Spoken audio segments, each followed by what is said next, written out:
คลิปนี้ก็ถ้าพี่น้องมาเบิ่งถ้าเฮือพี่น้องเพราะว่าลงมาหาเฮือพี่น้องแต่ระยะบ่สบายมานี่ก็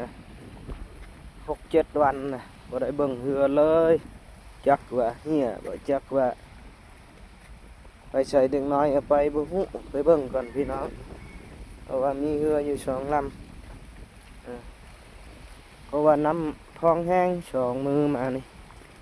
เลยมาเบิ่งยันมันไหลไปพี่น้องหรือว่ายันเล็กน้อยเอาไปมาเบิ่งบรรยากาศท่าเรือพี่น้องโอ้แดดช่องหน้าพี่น้องเวลาตอน5 โมง 4 โมงแรงพาพี่น้องมาเบิ่งน้ำขึ้นน้ำพี่น้องโอ้ยังอยู่พี่น้องเรือก็ยังอยู่ท่าบ้านนี่นี่มัดเมียนเรียบร้อยพี่น้องโอ้ได้ย้อนแต่เรือเอาบ่ได้เหี้ยพี่น้องมัดเมียนอย่างดีต้องใช้สิแม่นเมียบ่มัดเมียนตามเบิ่งเพราะว่าเฮาบ่ได้ลงมาท่าเรือระดับเป็นเดือนนะพี่น้องตั้งแต่กินดองมาจนกายฮอดมือบ่สบายเป็นไข้พี่น้องเลยบ่ได้ลงไปปอเบ็ดปอมองเลยนี่โอ้บรรยากาศลมพี่น้องนี่ลมก็แต่บ่แห้งช่ำวานนี่พี่น้องเลย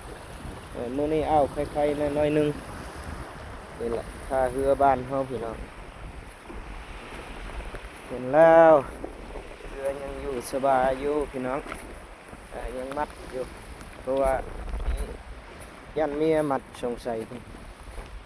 นี่แหละนี่ท่าบ้านเนี่ยประมาณนี้พี่น้อง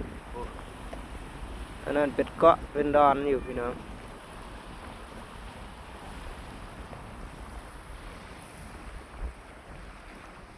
นี่แหละพี่น้องประมาณนี้ไปเยี่ยมเพื่อเพราะว่ายันเพื่อเชียเอาเป็นไข่ได้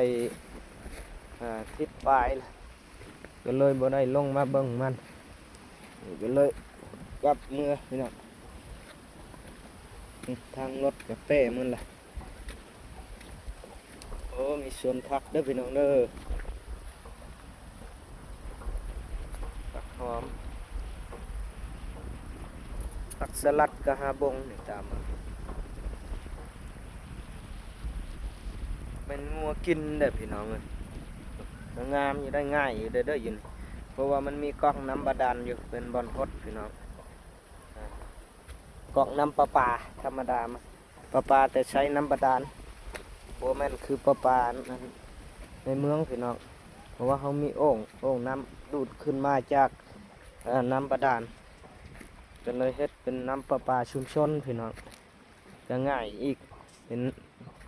การง่ายต่อการดำรงชีวิตหดพักหดมีหรือว่าแต่งอยู่ครัวกินอยู่เฮือนอยู่ชานง่ายพี่น้องปิดเปิดเอาเลยกับประมาณนี้เด้อพี่น้องเด้อติดตามคลิปต่อไป